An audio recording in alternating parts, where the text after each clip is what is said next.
Residents of Claremont, Westbury and Coronationville in Johannesburg say they've had enough.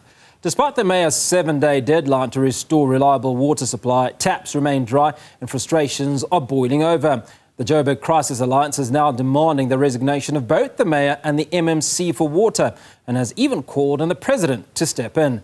Newzroom Afrika's Katleho Sekhotho is on the ground where communities are still struggling without water. Katleho, previous conversation a little bit earlier with one of the residents who was at a loss as to what to do. What sort of reaction are you getting from residents? Thank you, Hugo. Certainly a difficult situation for the community of Coronationville and surrounding areas as they deal with the constant outage of water supply. They have to fill up from JoJo tanks. They have to wait for water tankers to drive around the community and then they fill up buckets. But it's really a difficult situation. So right now I'm still in Coronationville at a retirement village. As we know, many people, as they look at the water situation, the most concerning of the population is babies, young children, women, and as well as elderly people. And so at this retirement village, many of the elderly struggle day to day in having water supply and not just, cooking and cleaning, but also bathing and keeping the space neat and clean. But I do have with me a concerned citizen in this community, Debbie, to give us more details.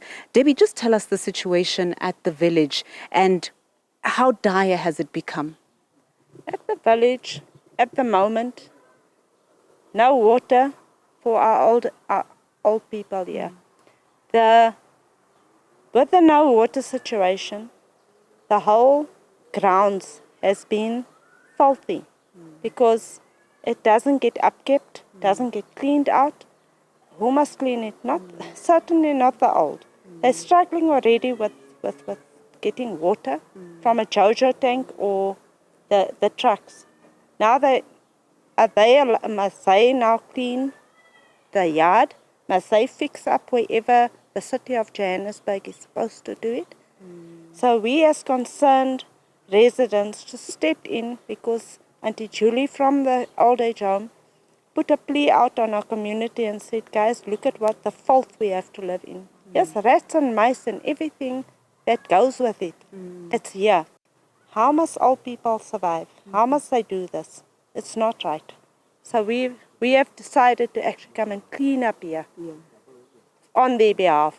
As my husband and I run a small garden service, and we just decided to take matters into our own hands, give up our time today, and just come and assist the elderly the best way we can.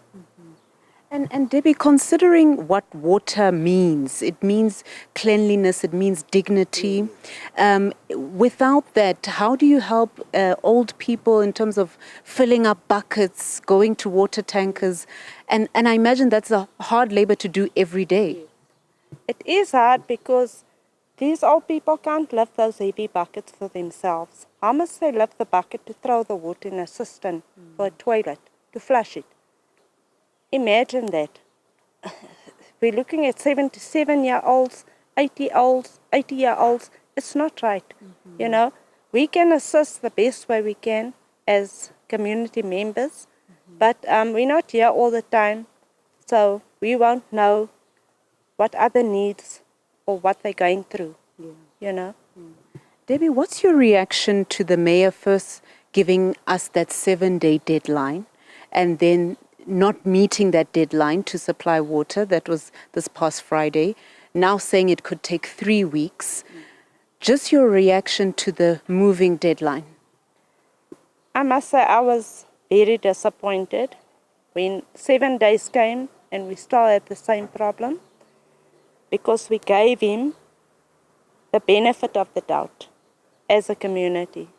And then when he moved the goalpost or the goalpost further again for us as a community, it's just disheartening. Because how do you every morning wake up and there's no water in your taps? Now you must wait for a water truck, and sometimes the water is not sanitary, it's dirty water. How do people live like this? It's not any way, it's inhumane. That is my my 2 cents worth. And so, Debbie, I'm sure, just as a last question, I'm sure you're part of the close groups within the community and the discussions there that are happening. We do know there were several shutdowns that took place. Looking at the situation now, what is the community thinking about doing? The community is actually thinking again about going to the streets. We were on the streets 3 weeks ago, protesting for our basic human right. And we got a dynamic community leader, Melissa Davis, who is always there for our community, always assisting us. But as a collective, most of us are actually thinking of, not most of us, there's a handful of us that's actually thinking of taking to the streets again because our mayor moved our goalposts again. So 3 weeks, and after 3 weeks, what's this excuse going to be then, is what we're saying. Thank you very much, Debbie. We'll leave it there for now. Thank you.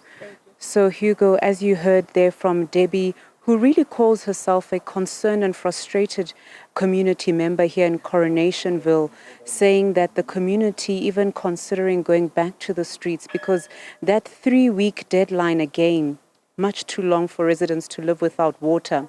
So at this retirement village, certainly they're feeling it as, children, elderly people are hardest hit when there's no water supply. So a dire situation in the community of Coronationville and the surrounding areas. Katleho, Sekhotho, appreciate that update and unpacking for us the implications of no water supply to various members of the community. Obviously, it hits a little bit differently to those that are able-bodied, strikes differently to those that are young, and obviously the elderly. And as your guest indicated, they don't have the strength or ability to lift some of those heavy loads of water to pour into the cisterns. Katleho, Sekhotho, coming to us from Coronationville in Johannesburg.